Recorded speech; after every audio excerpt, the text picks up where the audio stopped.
একটি অন্ধকার রাত। পুরো গ্রাম নিস্তব্ধতায় ডুবে আছে। শুধু ঝিঁঝি পোকার ডাক শোনা যাচ্ছে। দুই চোর রহিম আর করিম মাথা নিচু করে চুপি চুপি গ্রামের সরু গলি দিয়ে হাঁটছে। তাদের হাতে চুরির সরঞ্জাম। আজ বড় কিছু করতে হবে করিম, এই সুযোগ আর আসবে না। আমার খুব ভয় করছে রহিম, যদি ধরা পড়ি গ্রামের লোক আমাদের আস্ত রাখবে না। আরে ধুর, আমাদের কেউ ধরতে পারবে না।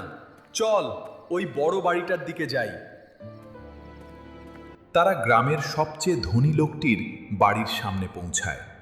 সাবধানে দেয়াল টপকে ভেতরে ঢোকে। ঘরের আলমারি ভাঙতেই তাদের চোখ ছানা বড়া হয়ে যায়। ভেতরে থরে থরে সোনার গয়না আর নোটের বান্ডিল। তাড়াহুড়ো করে তারা সবকিছু বড় বড় ব্যাগে ভরে নেয়। তারা সফল।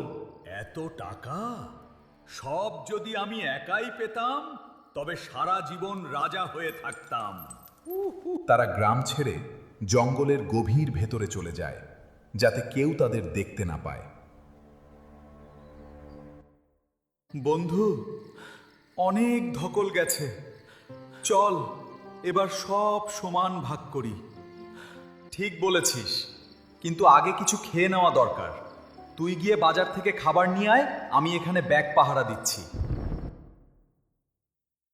রহিমকে যদি সরিয়ে দিতে পারি তবে সব সোনা আমার হবে। আমি খাবারে বিষ মিশিয়ে দেব। রহিম, এটা খেলেই শেষ। তারপর সব আমার। অন্যদিকে জঙ্গলে বসে রহিম একটি ধারালো ছুরি বের করে। সে পরিকল্পনা করে করিম ফিরে এলেই তাকে পেছন থেকে আঘাত করবে। করিম কিছু বুঝে ওঠার আগেই রহিম ঝাঁপিয়ে পড়ে। রহিমের ছুরির আঘাতে করিম মাটিতে লুটিয়ে পড়ে। যন্ত্রণায় ছটফট করতে করতে করিম মারা যায়। বোকা করিম, তুই ভাবলি আমি তোকে ভাগ দেব? এখন সব আমার। রহিমের খুব খিদে পেয়েছিল। সে করিমের আনা বিষাক্ত খাবারগুলো খেতে শুরু করে। খুব তৃপ্তি করে সে সবটুকু খেয়ে নেয়।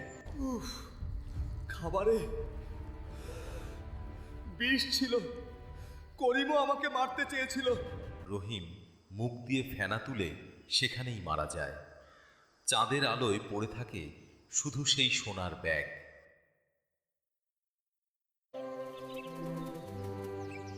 পরদিন সকালে গ্রামের কাঠুরেরা বনের মধ্যে দুই চোরের লাশ দেখতে পায়।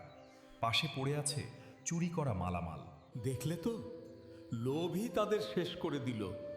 অন্যের অনিষ্ট করতে গিয়ে তারা নিজেরাই শেষ হয়ে গেল। গ্রামবাসীরা চুরি করা সব সম্পদ আসল মালিকের হাতে ফিরিয়ে দেয়। গ্রামে শান্তির বার্তা ছড়িয়ে পড়ে। মনে রাখবেন, অন্যের ক্ষতি করতে গেলে নিজের ক্ষতিই আগে হয়। সততাই পরম ধর্ম। ভিডিওটি ভালো লাগলে অবশ্যই চ্যানেলটি সাবস্ক্রাইব করবে আর বেল বাটন প্রেস করবে।